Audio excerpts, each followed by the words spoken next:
Good morning students, how are you all? I hope you all are doing great. Let us start the today's video. We are doing chapter number 8, Journey Inside the Atom, in which we have learned that atom constitutes a nucleus which is present in the center.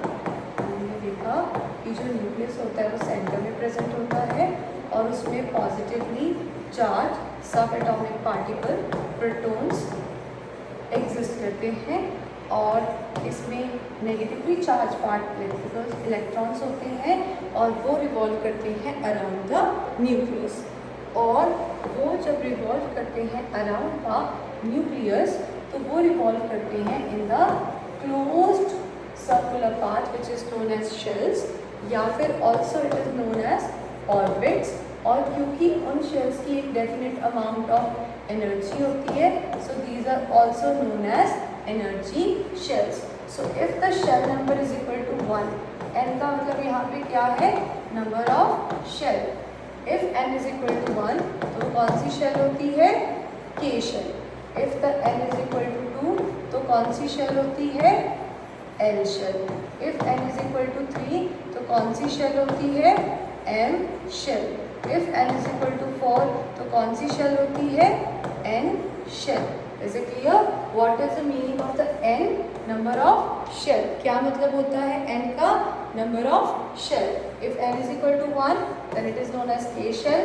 if n is equal to 2 it is known as l shell. if n is equal to 3, m. if n is equal to 4 it is known as n shell.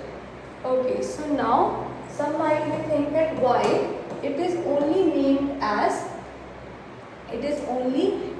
as K, L, M and N, not as A, B, C और D। इसको A, B, C, D क्यों नहीं बोला गया, इसको K, L, M, N ही क्यों बोला गया? क्योंकि आपके पास एक साइंटिस्ट थे फिजिक्स के जिन्होंने एक एक्सपेरिमेंट किया था, एक्स रे एक्सपेरिमेंट। उसमें उन्होंने जो फर्स्ट रे ऑब्जर्व करी थी उसको उन्होंने नाम दिया था के। उन्होंने के नाम इसलिए दिया था क्योंकि उनको ऐसे लगता था कि के से पहले भी और शेल्स होंगी, उनको अगर के दिख रही है तो maybe in the future some other scientist would see the other rays coming before K, तो वो उनको नाम दे देंगे ए बी सी। सिंपल सी बात है, ज़्यादा हमें इसमें नहीं सोचना है, सिर्फ इतना समझना है कि आपके पास जो शेल का नाम था के क्यों रखा गया, क्योंकि एक साइंटिस्ट थे फिजिक्स के जिन्होंने एक्स रे एक्सपेरिमेंट किया था। उसमें जो फर्स्ट रे ऑब्जर्व करी गई थी उन्होंने उसको नाम के दिया।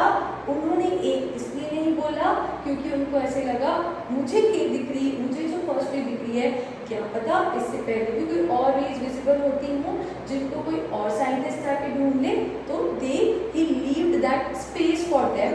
बट ऐसा कभी नहीं हुआ, कोई और रे डिस्कवर नहीं हुई, तो इसीलिए ब्रदर बोहर ने भी उनको नाम दे दिया as K, L, M and N, not as A, B, C और डी। उन्होंने ए बी सी डी ना देखे हुए वही चार्ल्स के एक्सपेरिमेंट से ही नाम चूज कर लिया K, L, M and N. Is it clear everyone? Okay, so next topic in your book is what components contribute to the mass of an atom. Students, अगर ये आपके पास कोई एटम है तो इसका मास किसकी वजह से होगा? क्या क्या प्रेजेंट है आपके एटम के अंदर? एटम के अंदर आपके पास दो चीज़ें प्रेजेंट है। एक तो प्रेजेंट है न्यूक्लियस और उस न्यूक्लियस में पॉजिटिवली चार्ज प्रोटॉन्स प्रेजेंट है, और प्रेजेंट है शेल्स या फिर ऑर्बिट्स, और उनमें क्या प्रेजेंट होता है, ऑर्बिट्स, और ऑर्बिट में क्या प्रेजेंट होते हैं, electron. So we can say that कि एटम के अंदर दो ही सब एटॉमिक पार्टिकल्स हैं। कितने सब एटॉमिक पार्टिकल्स एटम के अंदर? अभी तक कितने डिस्कवर हुए हैं? 2। कौन कौन से? एक है प्रोटॉन्स और दूसरे कौन से हैं, इलेक्ट्रॉन्स। अब क्योंकि इलेक्ट्रॉन्स का जो मास होता है वो बहुत ही कम होता है, it is almost consider negligible, तो एटम में जो मास हुआ वो किसका माना जाता है, प्रोटॉन्स का। इसका जो मास है बहुत ही ज़्यादा वेरी स्मॉल, बहुत ज़्यादा छोटा होता है, so it is almost consider as a negligible. तो किसका मास कंसिडर किया जाता है? प्रोटॉन्स का। इसका मतलब ये हुआ जो मास होगा एटम का, mass of an atom is due to the mass of the proton. Proton की वजह से वो होगा। फॉर एग्जाम्पल हाइड्रोजन, हाइड्रोजन का सिंबल क्या होता है? H। हाइड्रोजन में कितने प्रोटॉन्स होते हैं? 1 प्रोटॉन। ये मैं आपको बता रही हूँ। How many protons are present in the hydrogen? 1। Only 1 proton is present in hydrogen. So it means that जो मास होगा आपके पास हाइड्रोजन एटम का, वो कितना मान के चलेंगे? 1। सिमिलरली जो हीलियम होता है, हीलियम का कितना मास होता है? हीलियम में कितने प्रोटॉन्स होते हैं? मैं आपको ये बता रही हूँ कि हीलियम कंटेन द 2 प्रोटॉन्स। तो उसमें कितना, तो उसमें उसका मास कितना होगा? तो हीलियम का मास होगा 2, है ना, क्योंकि 2 प्रोटॉन्स है। पर नहीं, आपको पता है जब कैलकुलेट किया गया तो हीलियम का मास जो था वो कितना निकल के आता है? 4। हीलियम का मास कितना निकल के आता है? 4। अब ये साइंटिस्ट के ऊपर बहुत बड़ा क्वेश्चन मार्क बन चुका था कि ऐसा क्यों हो रहा है, वाई, ऐसा क्यों है कि जो आपके पास हाइड्रोजन है उसमें तो 1 प्रोटॉन है तो उसका मास 1 आ रहा है, हीलियम में 2 प्रोटॉन्स है पर उसका मास कितना आ रहा है? 4। तो उस बात में अब साइंटिस्ट, जो जितने भी साइंटिस्ट उस टाइम पे इस रिसर्च स्टडी में थे, they start thinking is there any other particle present inside the atom? क्या एटम के अंदर कोई और पार्टिकल भी, कोई और सब एटॉमिक पार्टिकल भी प्रेजेंट होता है जिसे हम पहचान नहीं पाए? तो इस प्रॉब्लम को सॉल्व किया गया by the James Chadwick. Okay, let me show his picture. James Chadwick. So James Chadwick, he was actually a student of Rutherford, जो उनकी ही लैब में काम किया करते थे, उनसे ही मतलब उनके साथ ही काम किया करते थे। उन्होंने डिस्कवर करा a new subatomic particle जिसका मास is nearly equal to the mass of the protons।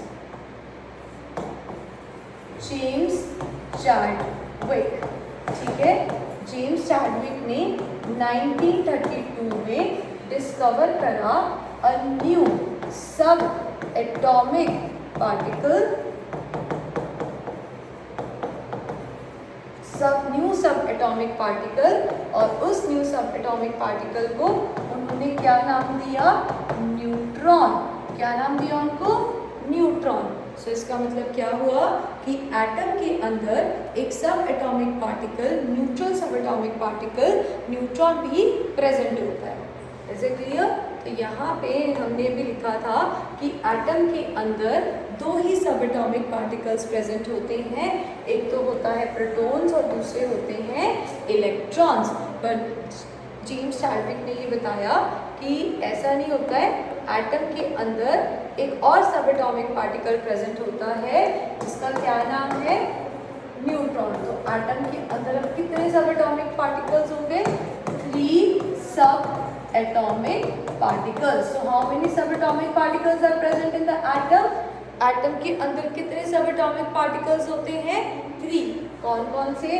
सबसे पहले डिस्कवर हुए थे इलेक्ट्रॉन्स बाय जे थॉमसन, और उसके बाद डिस्कवर हुए थे प्रोटॉन्स, और उसके बाद लास्ट में डिस्कवर हुए थे neutrons by the James Chadwick. Is it clear everyone? Electrons जो हैं उनके ऊपर नेगेटिव चार्ज होता है, प्रोटॉन्स के ऊपर जो है पॉजिटिव चार्ज होता है, और जो आपके न्यूट्रॉन्स होते हैं they do not carry any charge, उनमें कोई भी चार्ज प्रेजेंट नहीं होता है। Is it clear everyone? So let us revise again. Atom constitutes 3 subatomic particles: electrons, protons and neutrons.